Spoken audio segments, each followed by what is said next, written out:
Yo, what up, my people? My name is Josh Ghani, and I remain your favorite football analyst. Last week, I predicted some weekend matches, and 85% of it were correct. They came in what? Correct. So, shout out to all my investors that actually hit to my advice. You understand what I mean? Yeah. um, Going straight to this weekend football matches, we all know that other leagues are on break, but the English Premier League maintain this culture of the festive periods fixtures, which a lot of clubs have been complaining about this festive period because the fixtures are chalked up and players get worn out and injured at the end of the day. Some of them will not be able to continue or start the second half of the season. But notwithstanding, it is what it is. That is why the EPL is more competitive and is the best league in the whole world. Without wasting much time, the festive period started on Thursday. Crystal Palace versus Brighton, which ended 1-1, and Aston Villa versus Sheffield United ended 1-1. There was a controversial decision. A lot of Aston Villa fans have been furious about the VAR for allowing an arrow goal to stand as a goal. Also, Aston Villa has to leave it till the dying moments, the ninth minute of the game, inside additional time before they equalized, and the game ended at 1-1. So a lot of people felt like Aston Villa should have won the match hands down, but it is what it is. It is the VAR. This is not the first time people are calling out the VAR for making such kind of errors. Moving forward, today's match, we were supposed to have Manchester City versus Brentford, but it has been postponed due to Manchester City's involvement in the FIFA Club World Cup final, which they eventually won last night by 4 goals. And shout out to Manchester City from Pep. Congratulations for winning the FIFA Club World Cup. And congratulations to former Chelsea man, former Real Madrid and Inter Milan midfield maestro Kovacic, who has won the FIFA Club World Cup with 3 different clubs. And then we have West Ham United versus Manchester United, the battles of the Uniteds.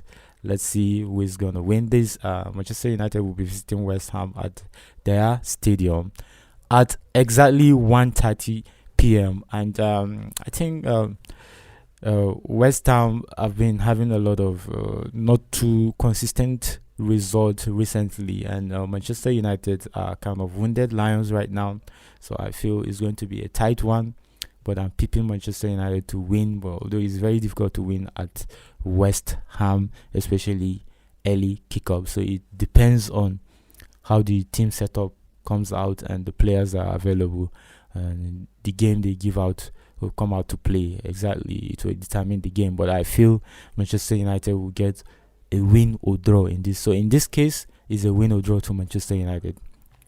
And then the next fixture is Tottenham versus Everton at 4 p.m. Tottenham, they are a free scoring team. They score a lot of goals as well as they concede a lot of goals. So I give it out to Tottenham. But Everton can be dangerous since the point reduction. They have been playing so dangerously, and looking at the fact that they went out of the Carabao Cup, so they'll be looking to bounce back. But I give it up to Tottenham. They're going to win the game, hands down.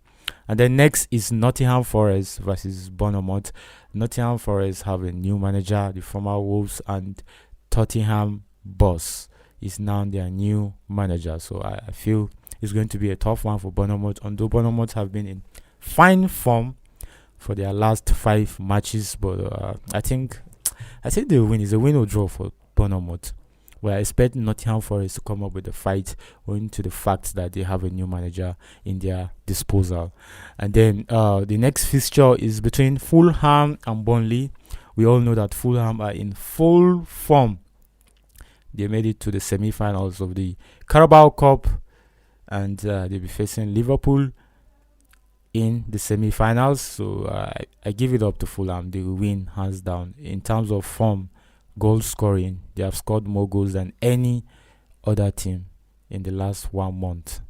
And then we have Luton Town versus Newcastle. It's a straight win to Newcastle after crashing out of the Carabao Cup, but I will give it a double chance. Newcastle draw or win. Then next is Liverpool versus Arsenal, the derby of the weekend. Liverpool versus Arsenal by 6:30. I'm a little bit disappointed with Liverpool last time because I actually gave them a straight win versus Manchester United at Anfield, and they're still playing at Anfield. So I still feel like Liverpool will come out of this with a win or draw. Looking at the recent form, Arsenal, their form has not been consistent for the last 2, 3, 4, 5 matches. But I think I'll give it up to Liverpool, win or draw. And then Wolves versus Chelsea. Well, it's a tight one, but you cannot trust Chelsea with your predictions. So it's a win or draw to Chelsea.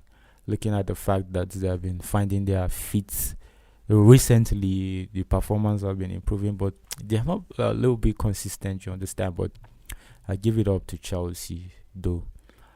And up to the news of the moment, the Super League, that there was a court ruling that actually allows the creation of the Super Cup, and a lot of clubs in Europe and the world have been coming out to condemn the creation of the Super Cup. I don't know what you think about that. You can drop it on the comment section. But me personally, I feel like Real Madrid and Barcelona are looking at ways to improve their finances, which La Liga is not giving them. But they feel with the Super League, they'll be able to improve their finances, and at the end of the day, they will survive as a club economically. We are looking at the position of Barcelona right now financially. They are not the best of clubs in terms of finances. They lack the finances. They have been under FFP. They are not being able to buy players, and they've always have these issues of registering players with La Liga. So I feel the creation of Super League is going to do more good to them. It's kind of a selfish kind of thing. The regularities in terms of qualification and relegations is not too clear, and people are not okay with it. I don't think the creation of Super League will be something that will benefit everybody, and it's a good thing that clubs are coming out to show no support to the creation of Super League. So I don't know what you think about it. You drop it on the comment section, and we'll see you guys next week. And I hope I get my prediction 100% this weekend.